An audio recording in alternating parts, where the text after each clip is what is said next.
Selamat sejahtera tuan-tuan dan puan-puan yang dikasihi. Dr. Mahathir Jawab Nazri, pemimpin kerajaan yang patut ditangkap.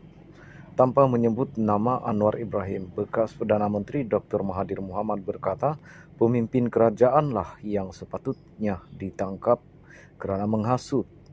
Katanya, jika kerajaan gagal mencari jalan menyelesaikan masalah dihadapi orang Melayu, bolehlah dianggap pihak berkuasa sedang mempromosikan kemiskinan di kalangan masyarakat tersebut. Sikap memihak untuk menekan orang Melayu, tambah bekas ahli Parlimen Kubang Pasu dan Langkawi itu, merupakan manifestasi rasisme kerajaan. Sikap tersebut katanya bersifat menghasut dan bercanggah dengan perlembagaan negara.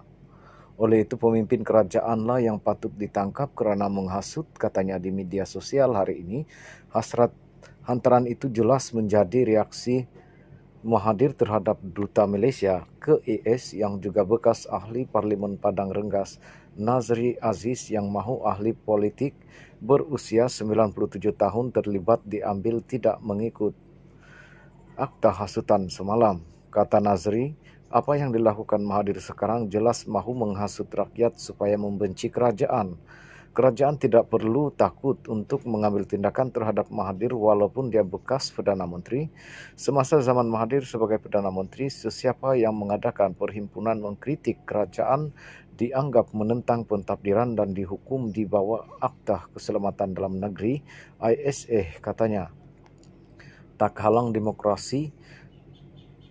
Menurut Mahathir, kerajaan sekarang bersalah kerana membatalkan beberapa tempahan lokasi program Perhimpunan Proklamasi Orang Melayu bagi melancarkan pengisytiharan mengenai isu dihadapi orang Melayu. Isnin lalu, Malaysia kini mendedahkan bagaimana bekas Perdana Menteri itu telah mengambil amaran Anwar tentang tidak tolak ansur terhadap mereka yang menyalakan api perkauman dengan agama di luar konteks. Mahathir juga menjawab pembangkang yang menuding jari kepadanya kerana tindakan Ops Lalang yang menyaksikan lebih 100 ahli politik, aktivis dan lain-lain ditahan tanpa bicara pada 1987. Walaupun alasan rasmi langkah itu adalah untuk mengelakkan ketegangan kaum daripada meningkat, pengkritik Mahathir mendakwa dia menggunakan Akta Keselamatan Dalam Negeri ISA yang zalim untuk menyekat perbezaan pendapat. Parti dalam PH selalu menyalahkan saya atau Ops Lalang, tetapi apabila ia mencapai objek mereka dengan senang hati menerima saya sebagai rakan sekerja dan juga sebagai calon untuk menjadi Perdana Menteri mereka, kata Mahathir di media sosial.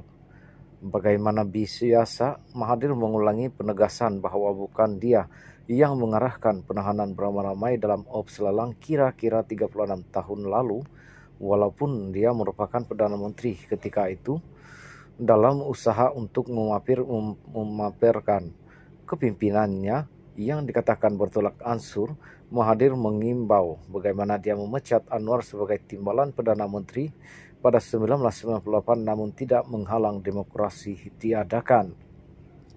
Semasa saya menjadi Perdana Menteri keempat, Anwar mengadakan demokrasi mingguan, saya tidak menghalangnya, kata bekas Parlimen Kubang Pasu itu.